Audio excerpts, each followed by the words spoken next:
everyone. I would like to ask you to take your places because we're going to start right now. Thank you for joining today's program. I am Hanna Zerko, and I work at ASEM SMEs Eco Innovation Center, shortly named ASEIC in Korea. Now, I officially open today's program, COMEUP 2022 ASEIC Ecothon ASEAN Startup Pitching Program with 2022 Ecothon winner team.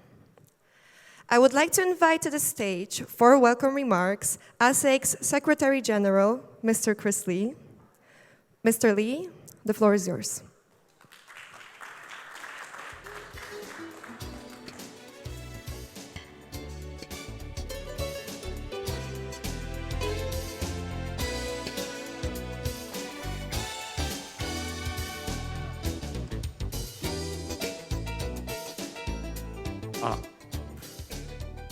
Good morning. Winning teams of Ecothon 2022 and co-organizers, everybody, welcome to Korea. Ecothon is an annual program to support, promote enterprise in Asian countries. They are committed to sustainable business practice and innovative solutions. Ecothon has been hosted by the Ministry of SME and Startup of the Republic of Korea. And supported by Asian countries' government. It is jointly organized by the ASEC and Hans Zaidel Foundation and the implementing entity of Asian countries.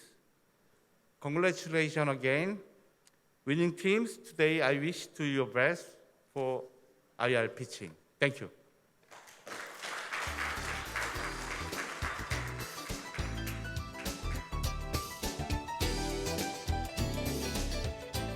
Thank you, Mr. Lee. And now, I would like to invite ASEIC's team leader, Hyunji, as well as Michael Zingner, resident representative of Hans Zaidel Foundation, who will introduce about the Ecothon.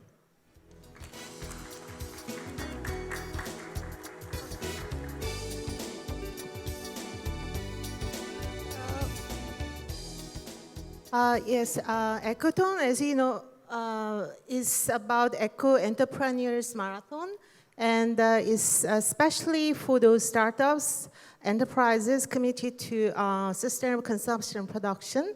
So it started in 2019 as a pilot. As you can see, by year, there has been growing number of participating countries and also number of startups participated. So started from Cambodia in 2019. From 4 teams, it grew to 59 teams from 5 countries in 2021.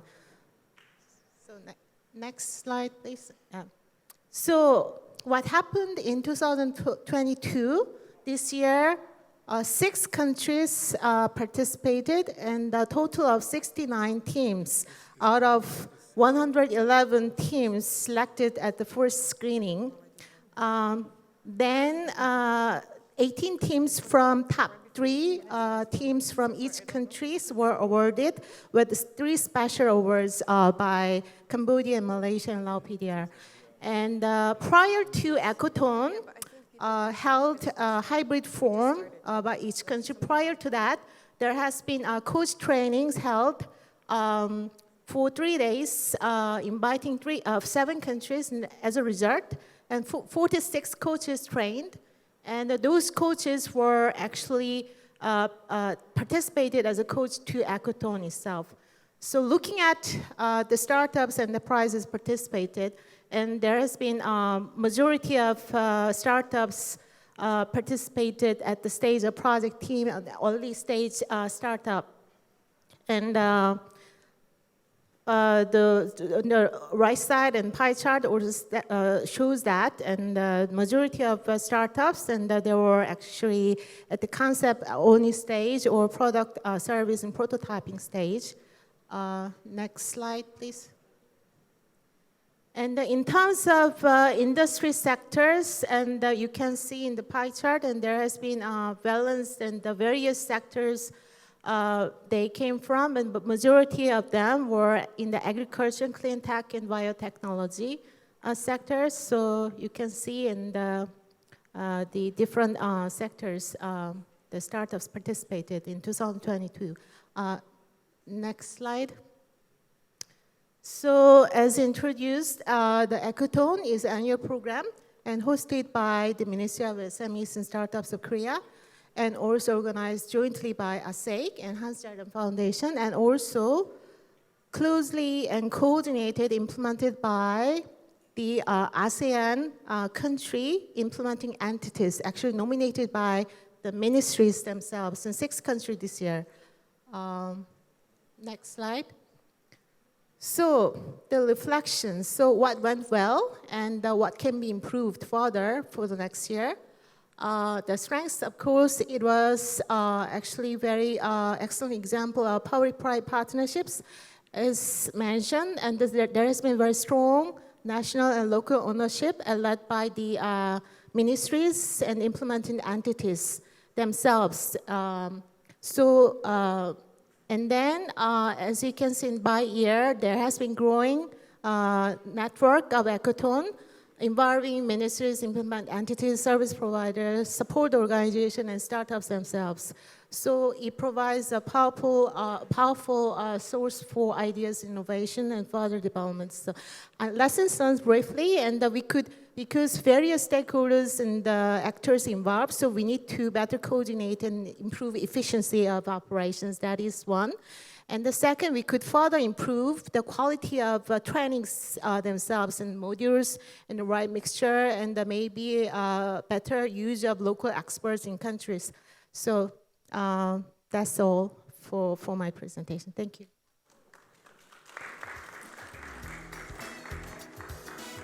Thank you. Thank you very much. My name is Michael from Hans Seidel Foundation, and I will continue this very brief input and overview. As you can see, we've had quite a successful build-up, what Yun from ASEIC just explained, and the process is actually going in a very promising and positive direction. But of course, there have also been some challenges, and we would also like to address in the future. So one challenge that we are now trying to fix is obviously the question how we can strengthen among the ASEAN startup scene and the partner countries of us, how we can actually strengthen sustainability and innovation among startups. One point of what we are trying to address and what we are still having a bit of an internal discussion is about how we can distinguish between environmental sustainability on the one hand as a criteria and social sustainability or social inclusion. Do we want to focus on one specific aspect of sustainability or not? Or is it even impossible to separate both aspects of sustainability, the social aspect on the one hand and the environmental aspect on the other? So this is something that is an ongoing discussion among ourselves, also when it comes to criteria for winners. Another aspect that we are continuing to discuss among ourselves and the organizers is also how we can support and how we can, well, facilitate a dialogue among the ASEAN startups to facilitate a process from rather low-tech startups to more high-tech startups. You've seen in the slides before that there's a majority of startups in our network is focusing on agriculture. So trying to facilitate more low-tech business ideas to utilize digitalization, to utilize high-tech. This is also something that we will try to facilitate in the future. There is, of course, a major question, and this is the second blue point mentioned here, is also how we can sort of support and better provide support to startups. And this is obviously one major, objective of us is basically to provide, to continue to build this network among ASEAN startups to facilitate an intra-ASEAN dialogue platform for startups, but also to bring in more outside, for example, from Korea expertise, for example, from Hans Seidel Foundation base in Germany. So this is a very good chance here at COMEUP to also make these connections between startups from ASEAN, from our Ecotone countries, with a global startup scene, and we hope to see that happening also more in the future. So, I'm done. I'm looking very much forward to all of your pitches. Good luck, have fun, and yeah, I'm excited to listen to you. Thank you.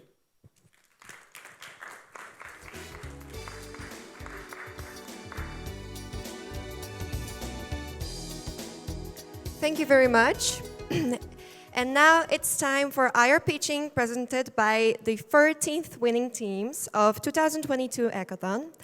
The pitching time is composed as 5 minutes presentation per each team and Q&A from judges after each presentation. Now, before starting the presentation, I will introduce our special judges. Firstly, Mr. Brian Kim, CEO from Kim Ventures. Ms. Yoonmin Cho, partner from Seopung Ventures. And last but not least, Mr. Laksmy, CEO from Reharvest. Welcome.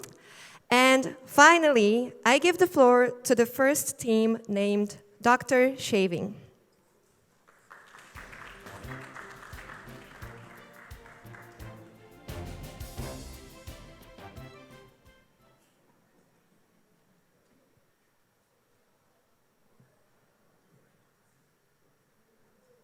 Good morning, everyone. My name is Thanh from Vietnam. Today I come here with the project Eco-Friendly Products, no or least water rinsing products, and I would like to introduce one of our products in this technology, a solution for saving fresh water. As you know, the overconsumption leads to the overproduction and vice versa. And now we have to give the decision, business or the environment. So we focus on drinking water, fresh water, just because only 1% of water in this planet is drinkable. So as estimates in 2030, only 60% of water will be fulfilled. Even we need 100%. So water shortage is unavoidable, and how to save it is our solution. Our solution using the plant extract ingredients, we overcome the two key barriers, scientific barrier. That's the fast degradation of plant extract, so it's not the function for human skin. And also the molecule weight is too large and is unable to enter human skin, and we have the technology for skin penetration. And as you can see, the newest publication in 2020 is still oxidation of the fresh plant extract is the technical issues. And the 500 Dalton of the molecule weight is 500 or less than can be able to enter human skin. So we use the super hydrolytic carriers in order to make the oil-based natural plant extract go to human skin by the skin cell cellular route.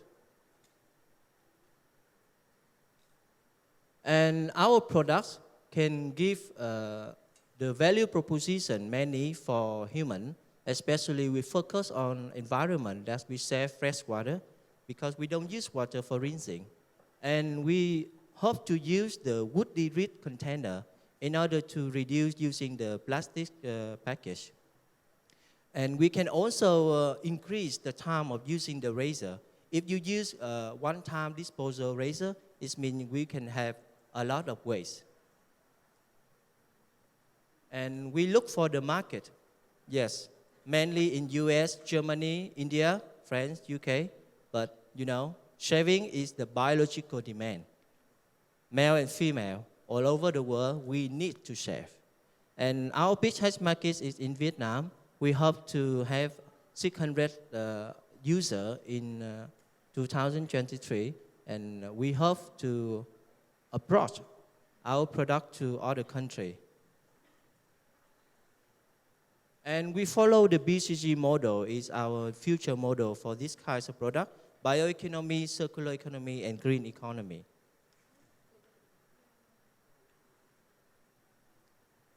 And thanks to Hansen's that we joined the Climate Change Learn Best in the same year of this year, and we were in top 10. And later on, we are the winner in the Ecoton, also supported by Hansen's. And we focus on reducing the CO2 emission. If we sell this product and many people use, and we can save water and convert to the energy, and we reduce the CO2 emission. And we also won the Best Creative Awards in APEC, SLB 2020, and Ecoton, and also in the ASEAN Submit Technology. And on ongoing applications, we try to reach for Japan, UK, and open road fund to launch for expanding our product. And we also received the fund from APEC for the pilot BCG model. And we have the international PMC that we focus on technology transfer, because if we export our product from Vietnam, it's very time-consuming and paperwork and unable to overcome the quality barrier. And with 10 years for pilots running the business, we have the profit rate is more than 26%. And our potential partner from Vietnam and other countries. And our team, we are university lecturer and businessman. Okay, thank you very much. And now it's time for the Q&A.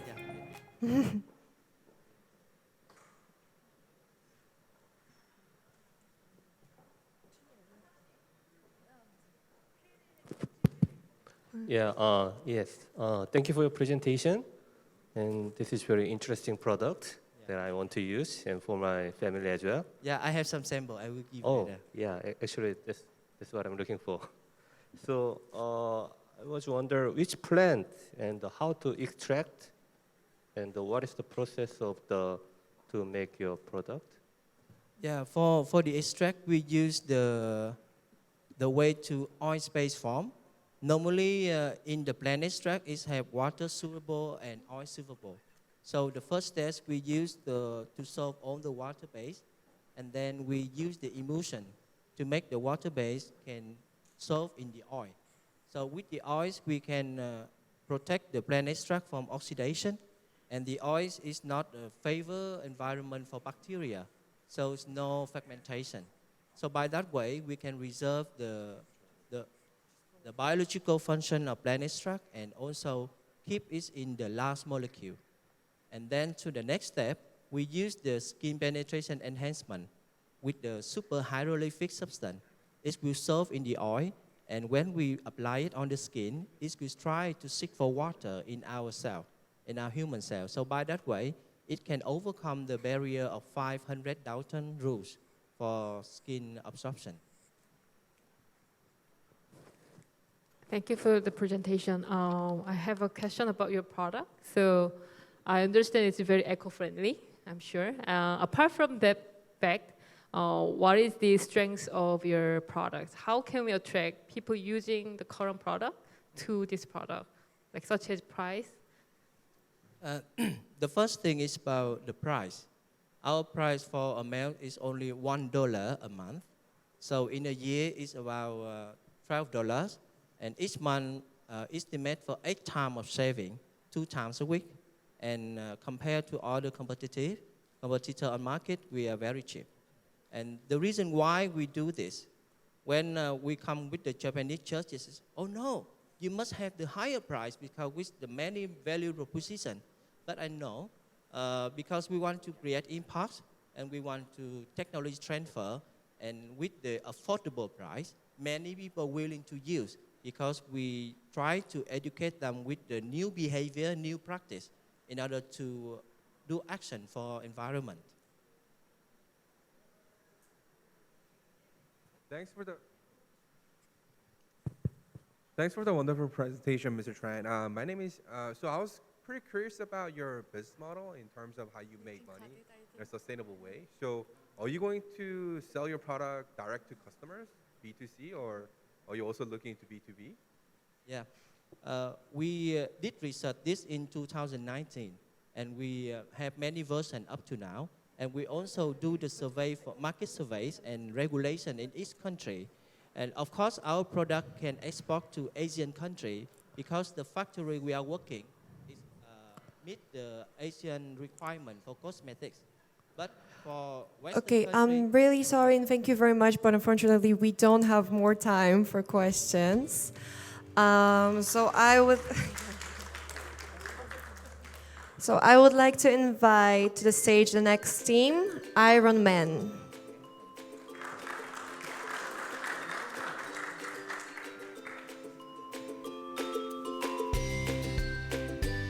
Hi, my name is Trần Văn Minh Hieu. I'm from Vietnam, and I am a member of Team Iron Man. And today, I'm gonna bring you the solutions to the disabled and handicapped people, an exoskeleton suit. As you know, according to WHO, each year there are more than 130 million people suffer from brain injury, strokes, or spinal cord injuries. And one of the example is my grandpa, a wounded soldier in Vietnam War. He has completely lost his left leg, and now he is walking using crutches. And as you can see, there are a lot of disadvantages with those people. And for the modern solution that we have here, such as wheelchair or crutches, there are lack of connections with user intent, lack of versatility, because as you know, using crutches means that you have no free hands, or using wheelchair, you can climb upstairs. And there are also lack of dexterity. So I'm here to give you the solutions, which not only accurate, fast, but also flexible for their users. The exoskeleton suit, as you can see, is very small, and when it's wear, it is quite convenient for the users. And you can see the mobile application interface as well as the MVP. So here are the models of our product. It uses 4 electric cylinders, and it's also composed of a lot of electrical components as well as sensors, EMG sensors in particular. And for the user benefits and social impact of our product, it can help with rehabilitations, eliminating inferiority complex, because as you know, the disabled people are not like normal people. And with our product, it can also bridging the gap between healthy and handicapped or crippled people too, and give them a second chance. And for the selling points of our product, it can move on different terrains because it is like a replica of human legs. And also it has lower price than usual because we use very simple technology as well as a very careful in selection for material for the product. So it can lower than the other product for about 20 to 25% of the prices. And also it can support the whole body weight. That's the main point, to keep disabled people to walk. And about the market size and customer persona, we aim for our main customer to be elderly and handicapped people. And most of them are people with problems in moving or depending on their relative. But they also have to have affordable income for about 20 million Vietnam dollars per month. And about our marketing tactics, we are using 5 C's and 6 C's strategies, and our main channel for marketing would be on social media. For our business model, we will increase our reputation by working with hospitals, every patient possible to build their trust from the first, as well as hiring and leasing strategies. And the profits of our product would be for around $450 per product. And the product roadmap, we have gone halfway there when we have completed our full functionality prototype, as well as on the start of building our business model. And on 2023, in 2023 and 2024, we will target North and Central market as well as expansion is to nationwide. And to accomplish that, we have a team full of energetic and enthusiastic students. And they are also my friends, my college, and they study with me in Hanoi's University of Science and Technology. And without them, I won't be here today. So thank you for listening. Thank you very much. And now it's time for the Q&A.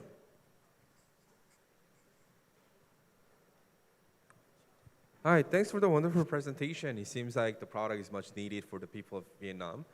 You did mention the fact that your product is cheaper than the competitor's product. I was wondering if the factor of being product to be cheap, is it because of your technology or is it because so my question at the bottom line is, did your technology enable your product to be cheaper? Is that your competitive edge? As for our competitors that we have studied, they use a lot of sensors as well as their technology implemented in their electronic component or their microprocessor is a lot.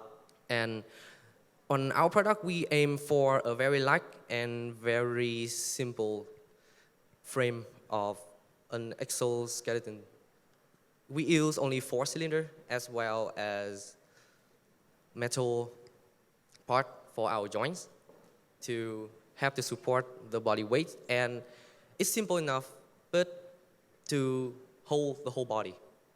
And we try to simplify it as much as possible. That's why our product is cheaper. In relation to that, so I was wondering if there's any technological barrier for competitors to enter, for example, copy your product. Well, we are aiming on using more algorithm in our microprocessor.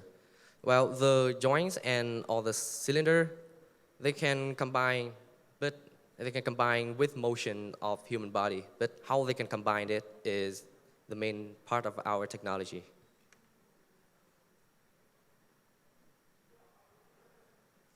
With your MVP, do you have users who have tested your product?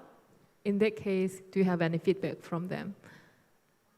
Well, as for our demonstration, and we actually test this on normal person first, and I myself wore that, and actually I can move with it. And when the cylinder works, because the power that is supplied can stronger than human legs, so I can feel myself not losing so much power to move my leg. Like I can move it easily, more easily than standing like this. I was asking because it would be very different from you to real people who have problems. So when do you plan to have MVP to let other patient use your product? When is your plan? Well, we are aiming to use this on our nearest hospital in Hanoi. Yeah. When do you plan? When? We will when I finish the whole product, okay. I will right away okay. use that. Yeah, thank you. Okay, thank you very much for the questions. And now I invite the next team, Wiibike Vietnam.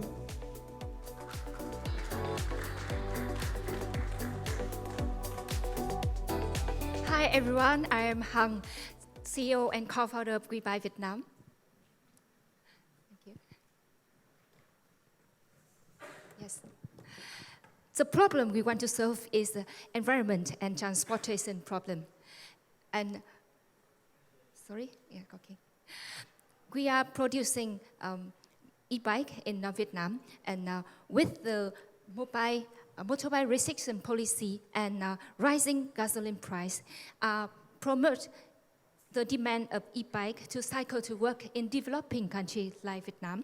With the market size, global market size, estimate around $200 billion in 2030.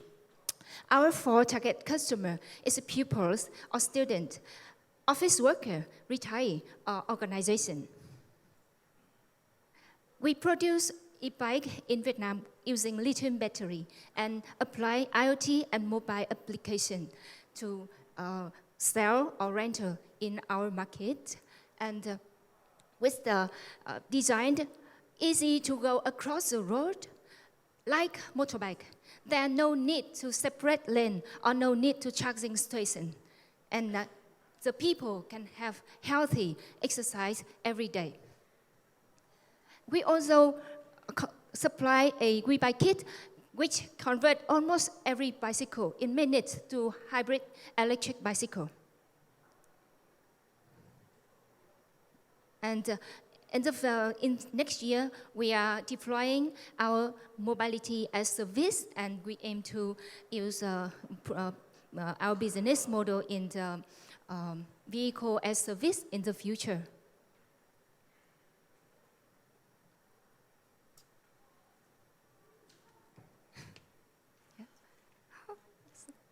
Yes, about our mission and vision.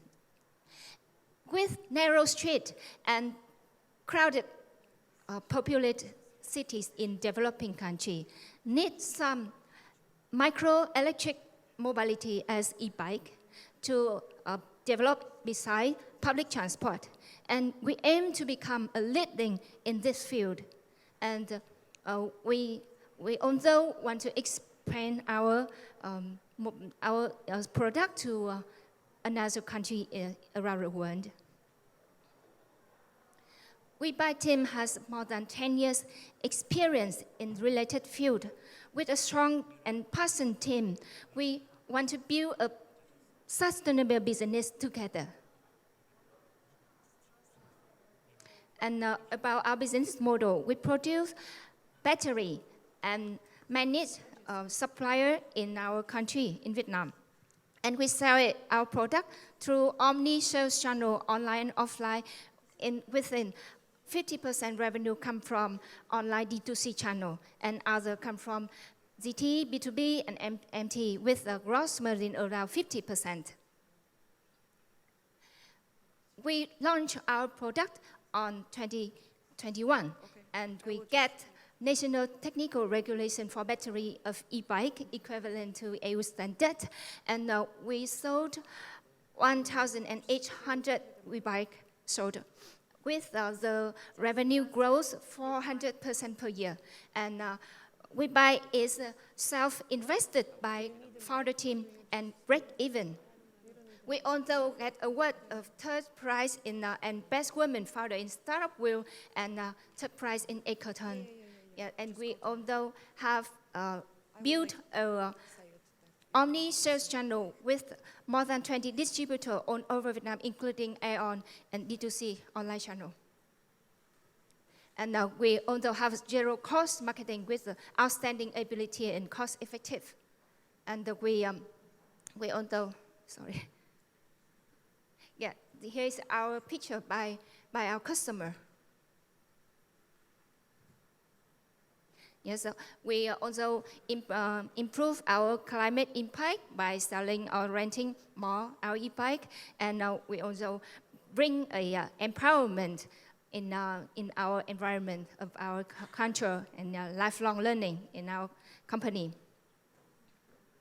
And today I'm here to meet you in Korea, and I hope that I will get investor or cooperate with manufacturers or retailer to bring our product all over the world. Thank you very much. I'm so sorry we don't have more time. Yes. Now it's time for Q&A, and we're going to have one of the fellow participants to help with the translation of the questions.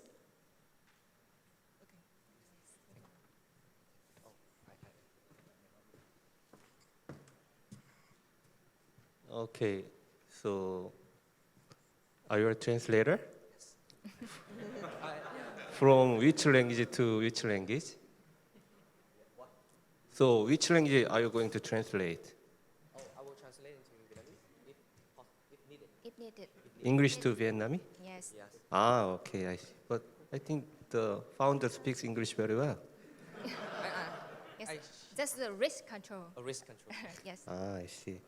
Yeah, this is not my question, but I just worry about what you are going to do. Is you are going to dealing with the hardware, the e-bike, manufacturing e-bike and assemble e-bike, and you are also going to deal with the software. You told about the IoT mobile app software. So dealing with this hardware and software together, it's like living in the hell. Yes, thank you. Because in our business model, we focus on lithium battery manufacture and other components. We use outsourcing. Yeah, we outsource with manufacturer in Vietnam, and we control and we manage our supply chain. And then we focus on our community, yes, with mobile application and some smart IoT device in our product, and then we outsource it. Yeah, and when we can self-reliance our hardware and software. Yeah, and that can keep our maintenance service is the best in the market and in the field of the industry, EV industry.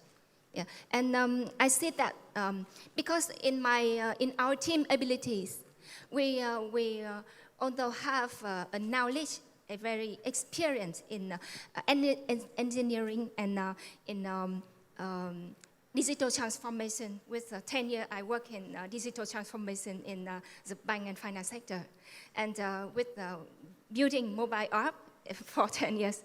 Yeah, so we know how to build that. And we also have a IT lead and manufacturer lead in our founder team. So we're confident that we can own our software and hardware, and we do something smart. Yeah. So how's the current status of your business plan? So how's your current development stage, and so what's the current status of your business now? Korea status. Correct. So translator, what are you doing? Yes, okay.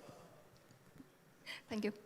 We are break even right now, but in small scale, and we need help from investor to bring our business to upscale, because our invested enough small of cost of goods sold, and if we want to sell more, we need more money. And 50% of the fund used for cost of goods sold. And of course, we need money to develop our product to higher standard of quality to export to other countries in the world. Yeah, and of course, develop our sales channel and from maybe a software in management like SaaS, ERP, or data. Yeah. So that's why I'm here. Any question? Yeah, so it will be my last question. But I've been to Vietnam before, and I've seen there's a lot of selection of electronic bikes. So I was wondering, for your product, your Wiibike, what would be consumers' main, unique selling point that we will, help them decide to pick your bikes over other competitors' product? Because I've been there and I've seen a lot of Chinese OEM bikes. It's much cheaper than other products, Marco Polo bikes, things like that. So I was wondering, what will be your unique selling point that is also sustainable? Yes. Can you bring our competitive price slide? Competitive advantage slide? Oh. Yeah, okay. Okay. We have 3 competitive advantages. They are our brand. It's our inspirational story brand in Vietnam, and with our customer love. Yeah, and another thing, we can bring excellent after-sales service more than import products. And the third is a local vendor, so it can help us have a more than excellent maintenance service. And another thing is our and the last we cannot. It's not easy to copy. Is our lean and most cost-effective in the field. Yeah. Okay. You know, we Thank you. I'm so sorry, but we have to finish. But thank you very much for your presentation.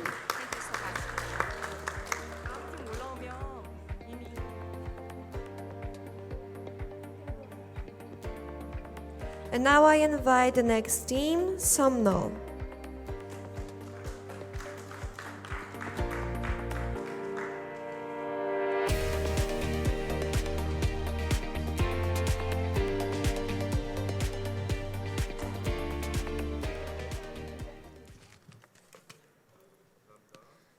Hello, ladies and gentlemen. Welcome to our green world. My name is Phaltevy. I am a team leader of Somnol team. Somnol means waste in English, and we transform food waste to the chicken feed, and we think for you from farm to table.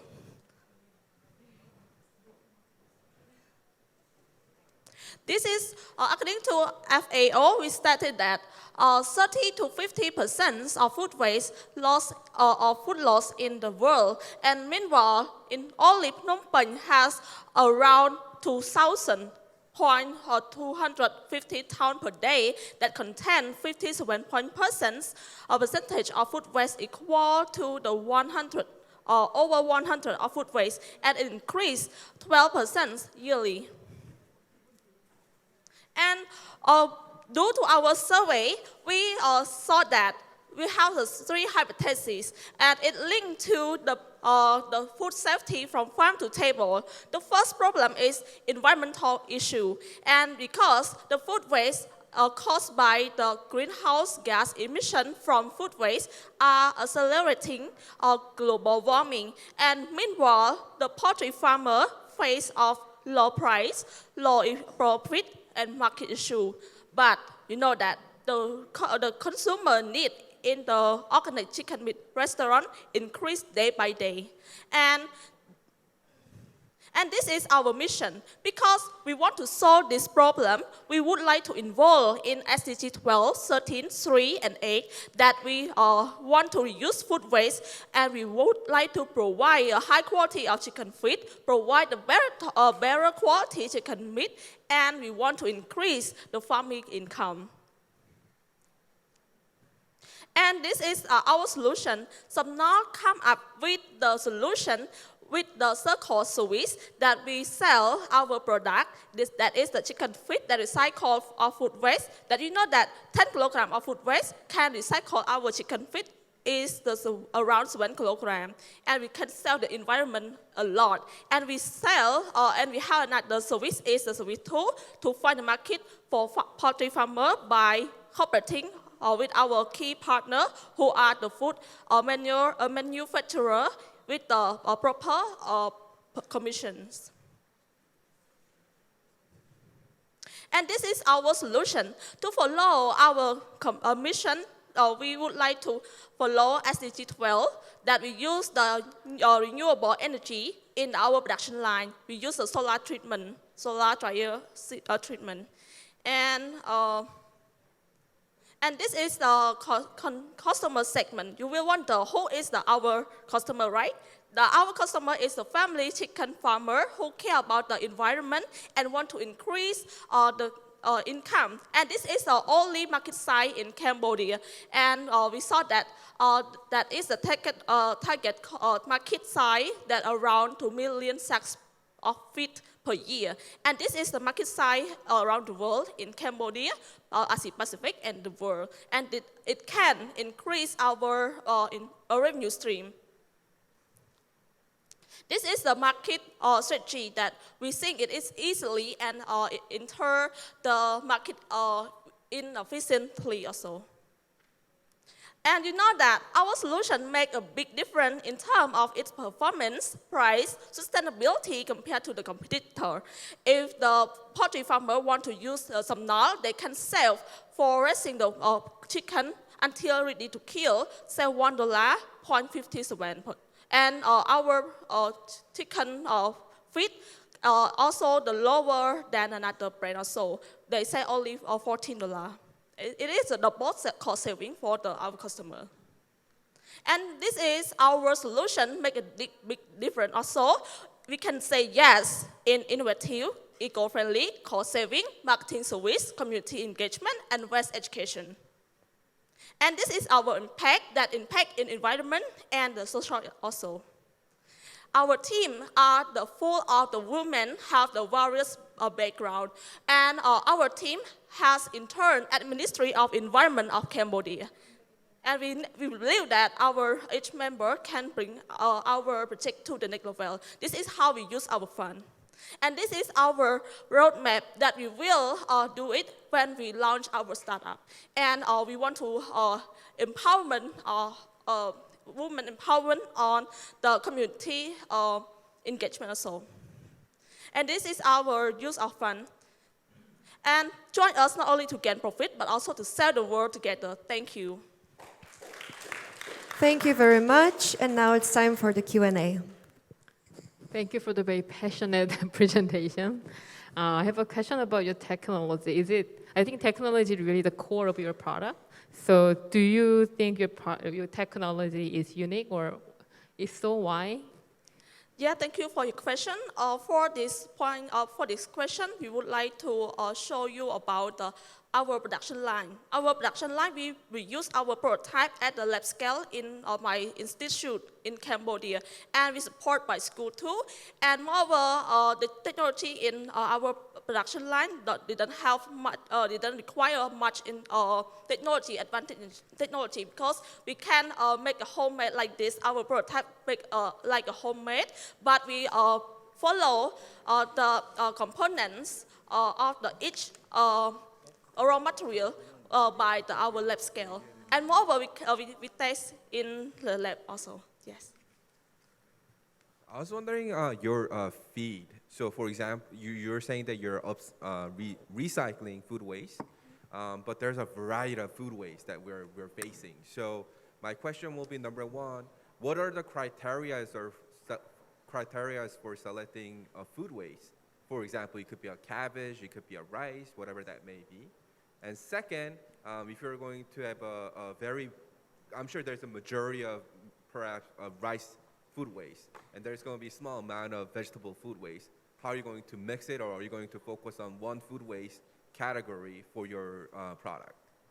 Thank you for your question. As I mentioned to you that our key partner is the food manufacturer, like a restaurant, like a supermarket that have a various of food waste, like a vegetable, meat, and another component like fish. So we don't mind that which component of the food waste we can mix vegetable, rice, or another meat together, because we add another like food additive like soybean, like rice brands, and another in our food waste to complete our nutrition for our chicken. Yes. Then my question will be, following up on that, will be every food waste will derive a different nutritional values, right? So your product will not have a uniform nutritional value. So how are you gonna handle that? Because every chicken should get a uniform or similar nutritional values, right? Yeah. Okay. I have appendix in my slide. Yeah. Can I? Oh, sorry. In our slide, you can see that in my appendix. No. You move. No. Back. Yeah. This one. We have the hydrating treatment. We have a hydrating treatment, and after mixing our treatment, we taste the quality in that our mixture Okay, I'm so sorry again, but we don't have more time. But thank you very much. And now I would like to invite the next team, Riakosa Arts.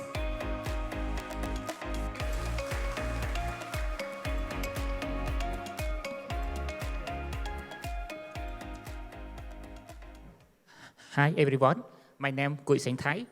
I am a founder of Recosa Art, and I will represent all of you today about eco sculpture, which is the product recycled from the sawdust.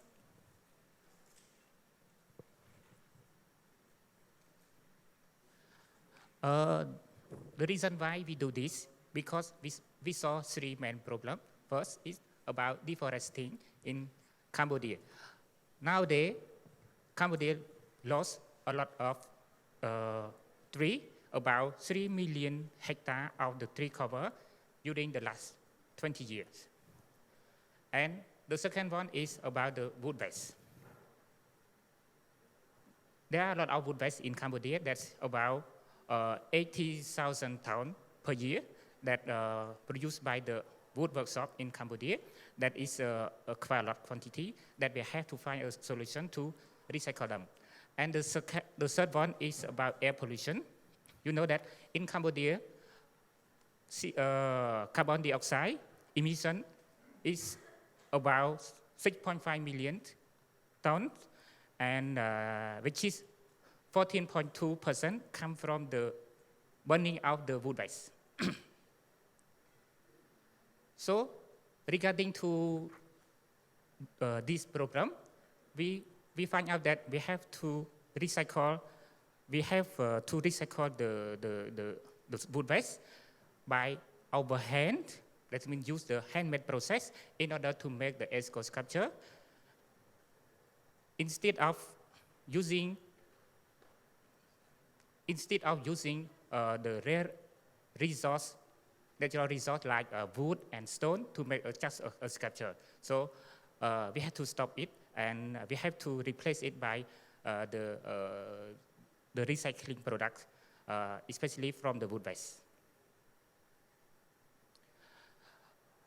We have our target of SDG is number 1, number 5, 12, and 13. And regarding to this target, we have a clear vision and mission as well as a value. So why support our products? It means that if you buy our one of our product, it means that you able to sell one product equal to 1 tree, and 1 tree can store about 24 kg of the carbon dioxide per year. So if you buy one, it means that you are a part of our planet to sell carbon dioxide about 24 kg per year. And as well as you also provide a sustainable job to our craftsmen and to sustainable their income as well.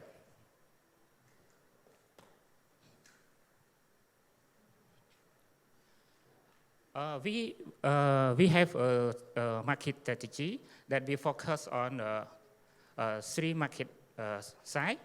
25% focus on direct tourists, 50% on local retailer, and 25% more on exporting. And according to this strategy, we set out the price strategy as well, that have a public price for direct tourists, consignment price for the local retailer, and wholesale price for export. This is our roadmap that this year we focus on developing more product and boosting digital marketing. And in 2023, we will, in 2024, we wish to perfect our process in order to apply for international eco-friendly certification for international deal to export. And in 2026, we plan to be a large handicraft ecosystem in Kingdom of Cambodia. From 2018 until today, we recycling 3.6 tons per year of wood waste. That means that we sell 1,443 already per year. Thank you all our team. If don't have them, I will be not today. And together we are stronger. Love yourself, care for environment, support our product. Let's green our planet together. Thank you. Thank you, and now it's time for the Q&A. Okay, thank you for your presentation. I think this is very good approach to save the environment and also provide a job to the craftsmen, to the people. And I think one of the two key issue of your business is to, your eyes are so passionate, so don't look at me like that, okay? Sorry. Yeah, there are two key business issues of your business. Is that first, how to make other, like a store or other craftsmen use your material.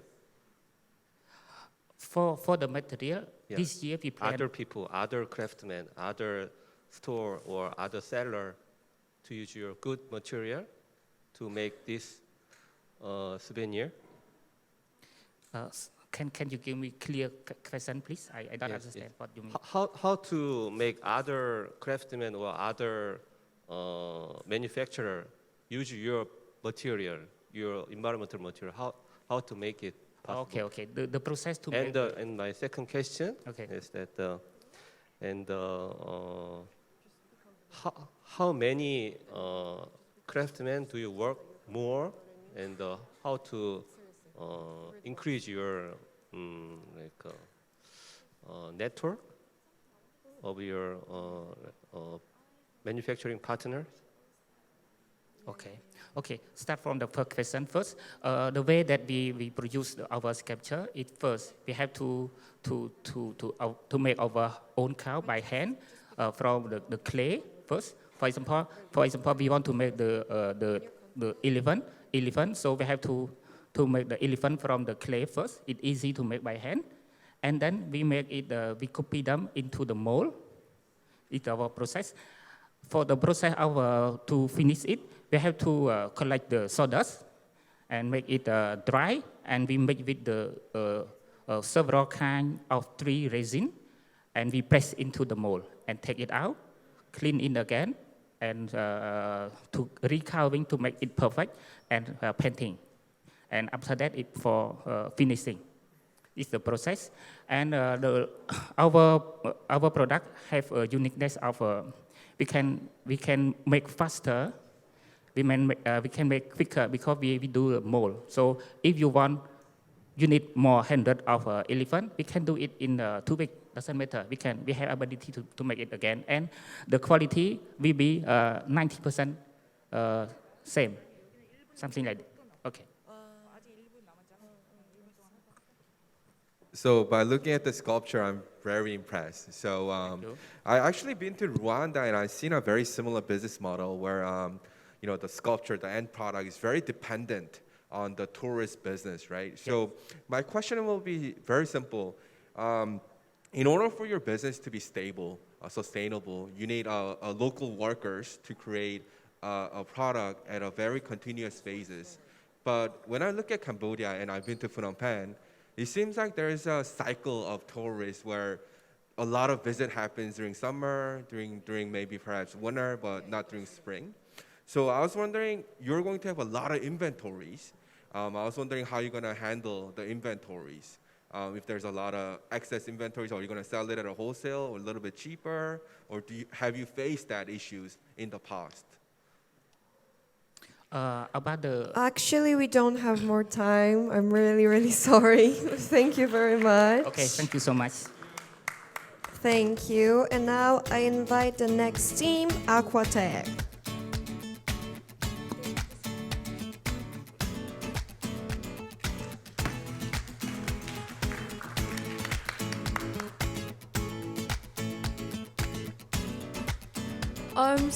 Hello everyone. I'm representing Aquatech. So as you have seen, Aquatech came from the word aquaculture and technology. So our mission is to immerse technology into aquaculture. Well, in our country, aquaculture has been increased in many years, but due to many problems, most of them cannot be successful. So for instance, they need to spend lots of money hiring people to control every stages of their farm, such as feeding, water quality control, or changing the water. Moreover, due to the lack of knowledge in water quality control, the aquatic animal can grow slowly and or sick, and which result in the death. So to solve those problems, we have created a smart device which is semi or fully controlled. And in order to fasten the growth of aquatic animals, we have equipped with sensors to control the quality of water and solar power as green energy. And this is our product. And we have an option for choosing which aquatic animal that the user wanna feed. So to be specific, our product consists of automatic feeding, oxygen control, and controller in which some sensors such as pH, temperature, oxygen, and turbidity are equipped. So this product is attached to the tank, and the sensor strings will trap in the water in order to control and record all the data.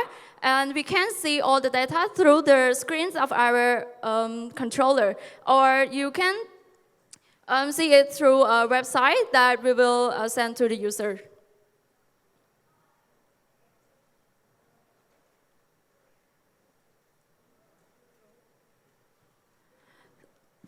So we have compared our product with biofloc systems and the ordinary feeding. We found that our product is equipped with all the necessary things that needed to be controlled in aquaculture. So our product have all the function, and especially it's suitable for all type of aquatic animal.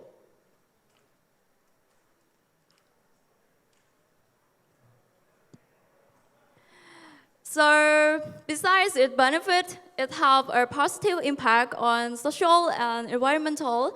And for social, we have developed agriculture in our country, and we have reduced the import of aquatic animals from the other countries.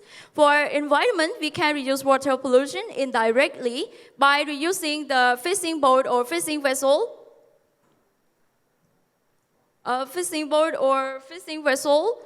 That always go to the natural source, natural like river, in order to fish things.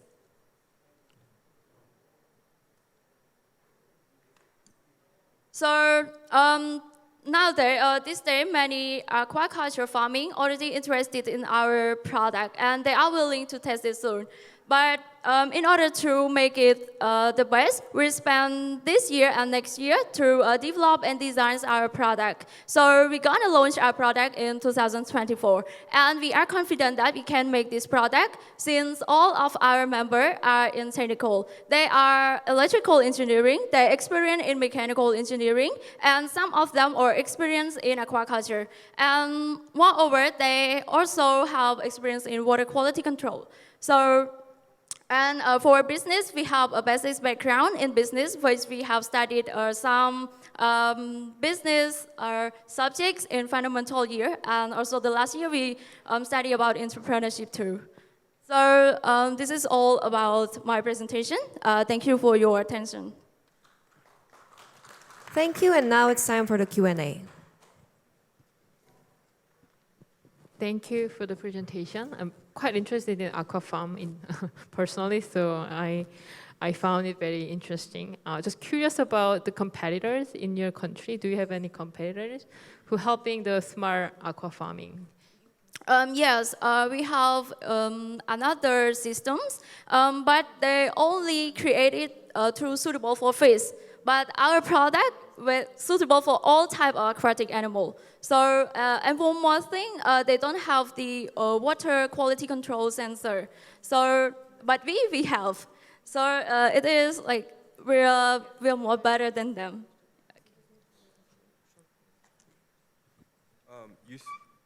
Hi, thanks for the presentation. You said that there's a positive impact on environment, social, and SDG relevance In terms of environmental impact, do you have any quantifiable numbers that you can tell us about?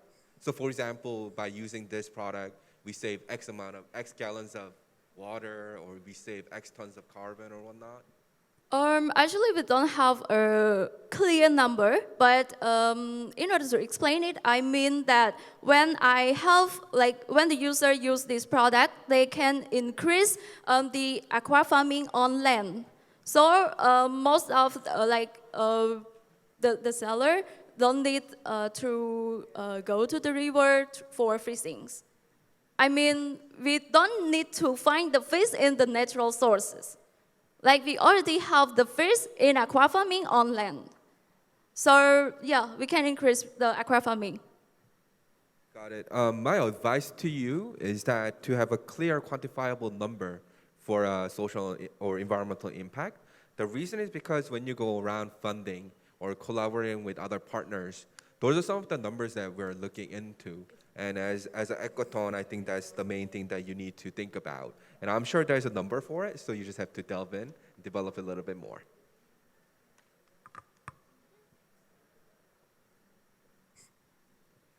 Okay, are there any more questions or? Okay, thank you very much then. And now I invite to the stage the next team, Innoserrin.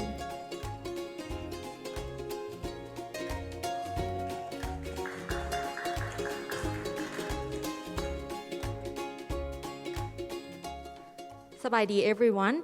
I'm Bounhieng Sotapaserth. I'm representing the Innoserrin team.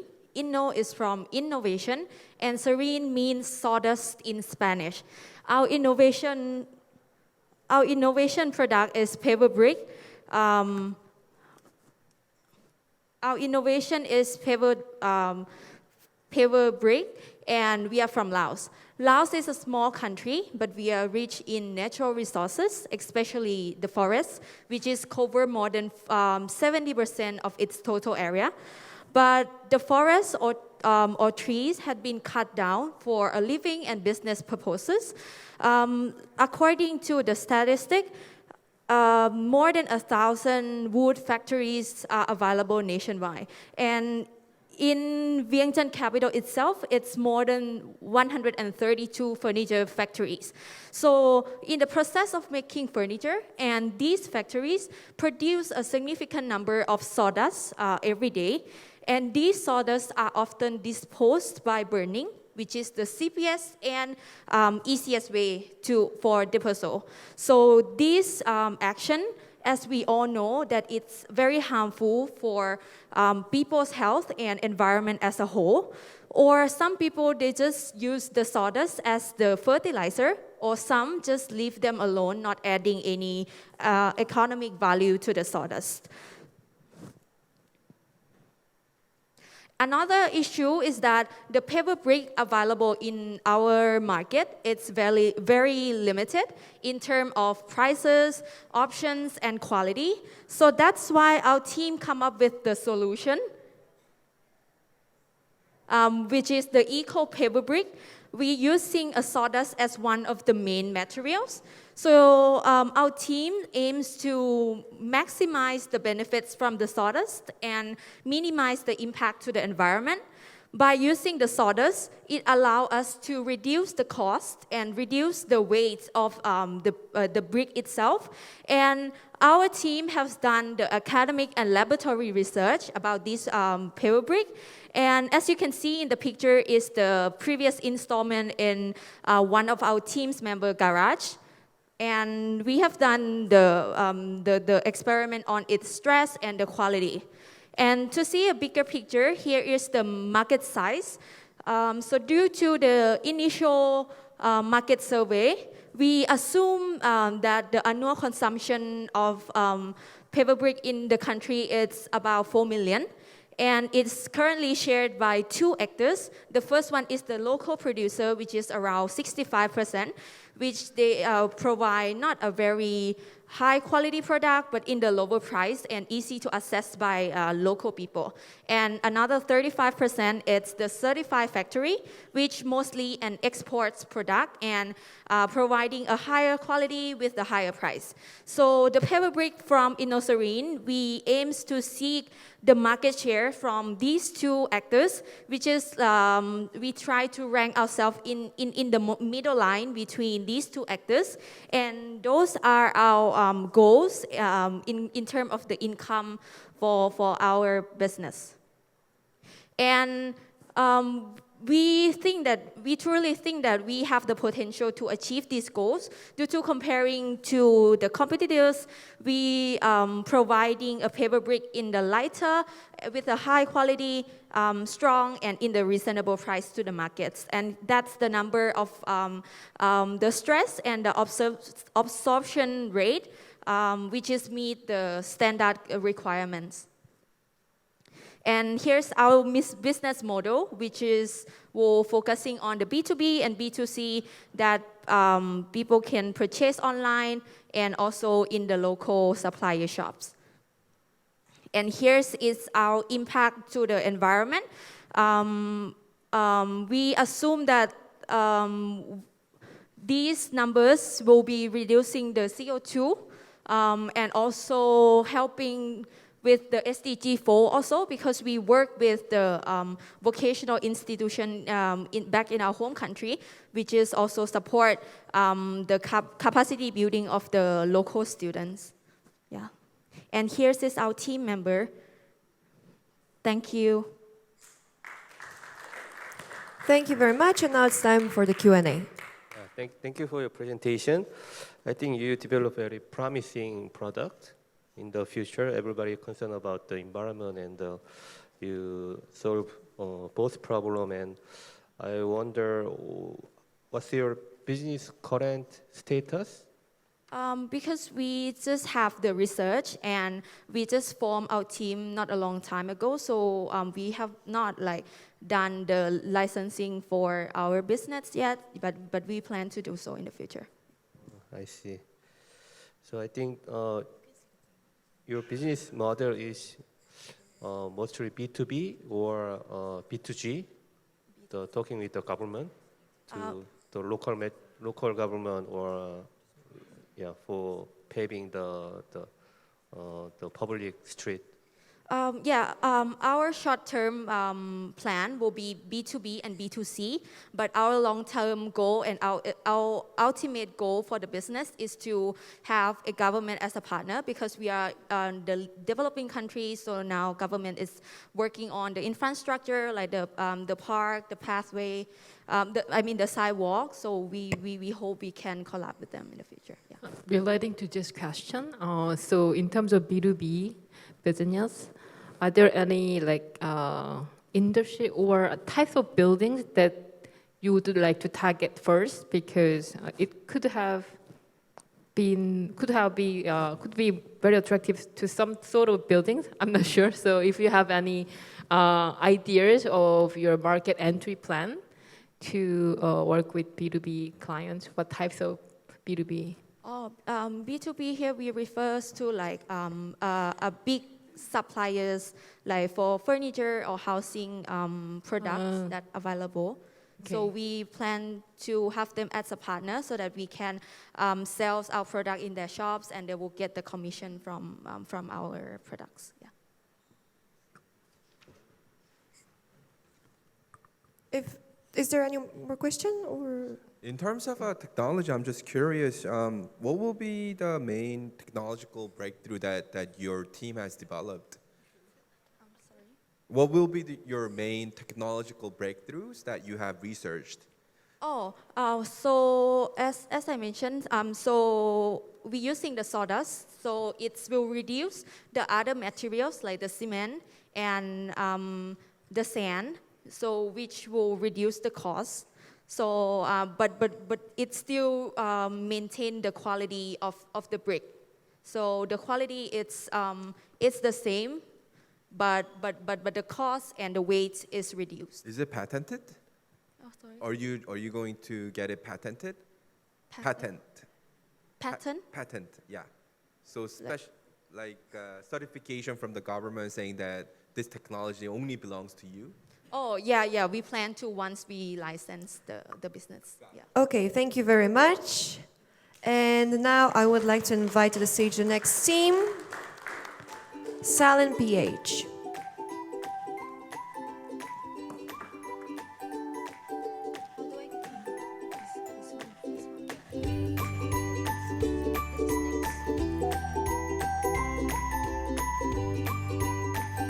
Good morning and mabuhay. I'm Pauline Ellis, co-founder and CEO of Salin PH. The world is drowning, and it's not just from the floods, but also from plastic waste. Sadly, Vietnam, Philippines, Indonesia, and Thailand are 4 out of the top 5 countries responsible for the plastic that are entering our oceans. And in the Philippines alone, we are throwing away 164 million pieces of plastic sachets daily, and 85% of these plastic waste are coming from our grocery needs. This is Daniel, an eco-conscious millennial mom. She, just like me and the mothers of today, shares that same sense of guilt. We truly care for our environment and the world that our kids live in. Yet, the alternatives available are either expensive, inaccessible, or unavailable.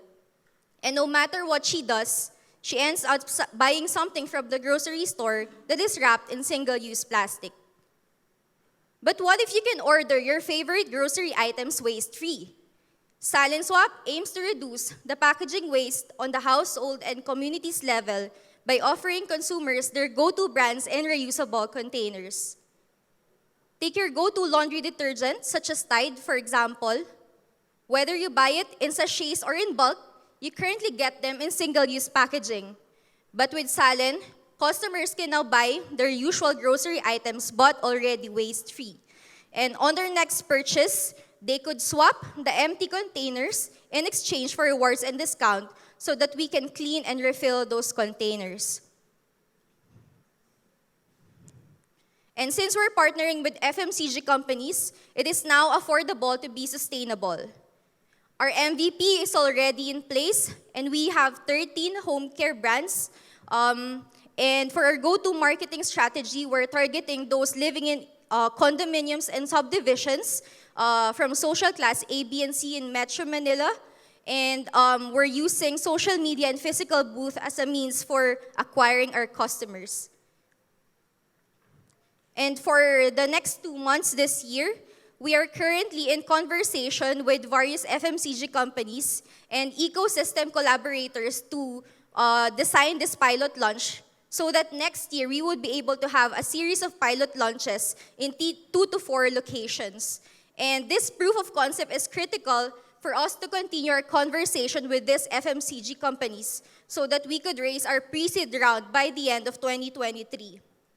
Our early adopters is only part of our total available market, which is 156 billion pesos per year for home care products alone. We want to make sustainable living possible for everyone. And if we are to reach at least 100,000 eco-conscious millennials by 2025, we will have already reduced a total of 32 million single-use plastic. And we have already won 2 competitions, raised more than 500,000 pesos of grant fund, and have joined various competitions already. And we're currently seeking for more grant fund to aid in our operations and marketing activities. We're also looking to start the conversation with some investors, looking for mentors in the FMCG, logistics, and manufacturing. So, the Salin team is composed of 9 people, and this is the core team. Leia has experience in sales and marketing in a distribution company for an FMCG company. Jonas, our resident scientist whose expertise is in corporate sustainability. I have 8 years experience in software development, UX, and product. And Elras has experience in working with 2 fintech companies in the region, in the business development and the investment side. And of course, our support group that have helped us along the way for the last 3 years. By reimagining how we could consume responsibly, a more sustainable lifestyle could be made possible, one Salin home at a time. Maraming salamat, and the Salin team is ready to take your questions. Yeah, thank you for your presentation. I don't fully understand about your business model. So in the customer journey page, in the last stage, you swap containers on your next purchase and get discount and rewards. So what is the process of the swapping? Okay. So in terms of the business model, so we have a two-sided market. So it starts with us partnering with FMCG and sustainable brands for us to offer them as an alternative distribution system, which is the B2B refilling, so that we could collect, clean, and refill the containers. And then those products, we sell it in retail via our own channels and the existing channels of our partners. So specific to the customer journey, currently customers can order via our website, and then we have next day delivery, and then we send the products via our own delivery, via our own multi-cab, as you saw in the picture.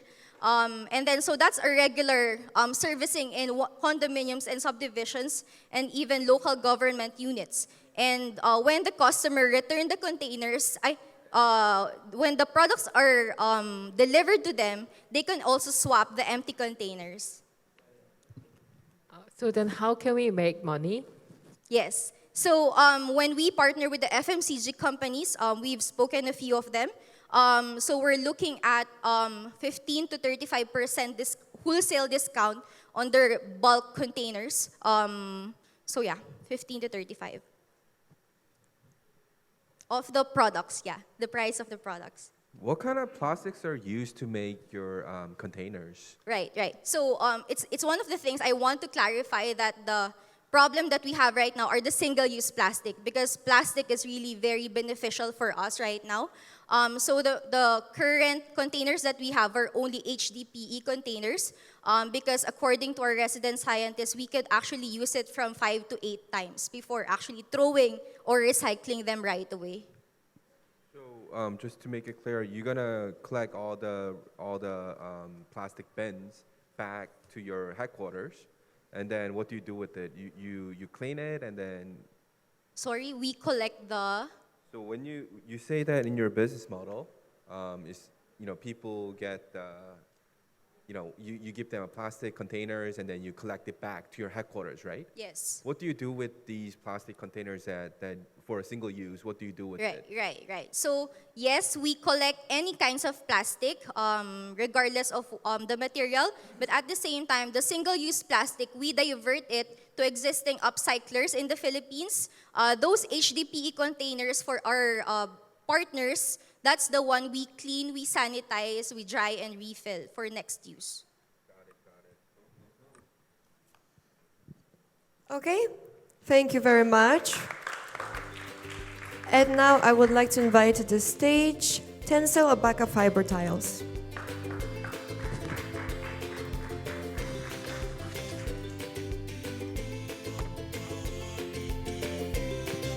Good day. Yeah, my name is Mark. I'm from the Philippines. So I'm here to present Tensil Abaca fiber tiles.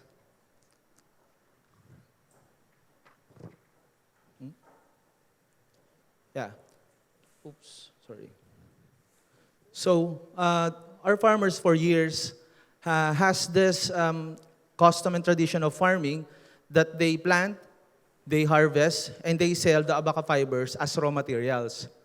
So maybe they lack information, or maybe they lack access to other markets, or maybe they lack access to exposure on the innovation and technology. So our mission is to bridge the gap, providing innovation.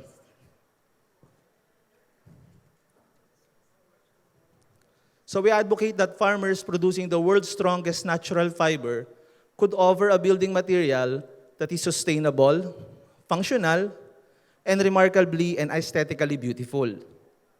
So the global production or the global market for Abaca fiber is 120 metric tons. But the global production is just 70,000 metric tons. So 85% of which is coming from the Philippines. And 30% of 85% is coming from the province of Catanduanes, which is our province and known to be the Abaca capital of the Philippines.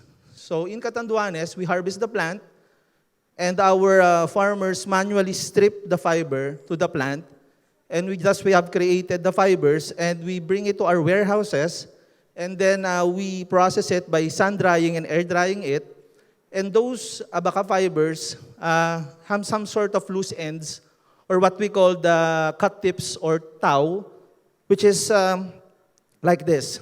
So can you imagine that this waste material, which is significantly no value at cost, can be a significant building material product like this.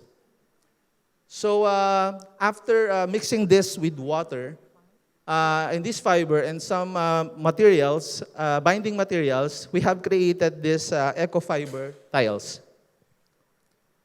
So our prototype stage, we plan initially to have this outdoor application. But due to weathering, because of exposure to light, sunlight, and heavy rains, it does not adapt to the external environment. So we have migrated to internal application. So we have produced a high tensile, flexural strength, lightweight, sound absorbent, fire retardant, and moisture regulating product. So we have got the attention of the Department of Science and Technology that they gave us a grant for $25,000 to start up the business. We also have coordination with the Department of Agriculture, Fiber Industries Development Authority, Department of Trade and Industry, where they guide us the market channels. And also we have spoke with some members of United Architects of the Philippines. So we have secured already our intellectual property certification and the trademark for this product. So our target market is to connect with local and international architects, building contractors, and interior decorators. We also have spoken to some members of the Home Depot and Art Center of Michael's store in USA. So we have soft launches our product to private living spaces, hotels, business processing offices, conference, meeting rooms, and KTVs, and especially libraries. So we are planning to start our business this January of 2023, and we have project simulation of 5 years with annual production of increase of 50% and annual increase of price of 5%. So again, the sustainable impact of this product, so no gravel and sand is used because heavily use of these materials or these items is irreversible. So no trees will be cut unless brought down by storm. So very minimal use of electricity during the production of this product, which I think greatly contributes to the carbon footprints. So this is our team with a combined experience of 40 years in Abaca industry. So we believe that businesses should have a positive impact on communities they serve. So we promote sustainable agriculture by protecting our natural resources and give the farmers that where we grow Abaca the means to earn a decent living, thereby improving their way of life. Thank you very much. Thank you very much. And now it's time for the Q&A. Thank you for the presentation. Very interesting. I have a question about your business in general. So I thought at the beginning you are using unused trees to make more sustainable outcome, but during your presentation you tell me you have a farm. So I'm just curious whether your business is you own your farm, grow the trees, and then make the products. That's the process, or you work with other farms, and then if there is any abandoned trees that you can make your own product. That's the way that you do your business. Yeah, basically, our company is a family corporation. So we own 30 acres of land in province of Catanduanes, which is the Abaca capital of the Philippines. So other than 30 hectares of plantation, there's a huge plantation in the province. And not only in the province, because as I mentioned, 85% contribution of Abaca fiber supply in the world is coming from the Philippines. So we're talking about 70% outside Catanduanes. And 30% of our land, we harvest only the waste. the waste material. So the actual fiber for trading is not utilized in this product. So we're just utilizing the waste material. So I guess I have a similar question to the prior teams, but you said that you're going to reduce carbon footprint. Do you have a actual quantifiable amount for it? Basically, the amount, when we say what we are contributing the actual minimizing of the carbon footprint, because the production of this, we basically use no machine. We do not burn fuel. So basically, when we say that we reduce carbon footprint, we're referring to that we're using no machines or no equipment that use diesel or electricity. Right. I think if you want to pitch your product to, for example, Home Depots, and because I know growing concerns with the consumers in the USA is to get actual carbon footprint numbers. So we'll take note of that. Thank you very much. That will be a good thing to practice for it. Secondly, I have a question regarding your actual product. You said that your product is very fire retardant, and when you make a product that is fire retardant, you have to add a lot of chemicals to it. So I was wondering, is there any negative environmental damage by using those chemicals? Yeah, fire retardancy is due because it's high absorbency of water. So every single fiber used to absorb 291% of water or moisture. This makes the product fire retardant. So meaning to say, it will still burn, but will stop the fire from burning when the fire hits it. So no chemicals have been added. Okay, thank you very much.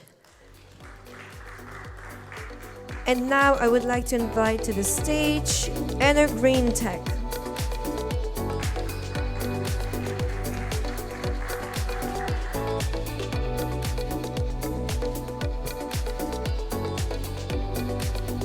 안녕하세요, or the time started.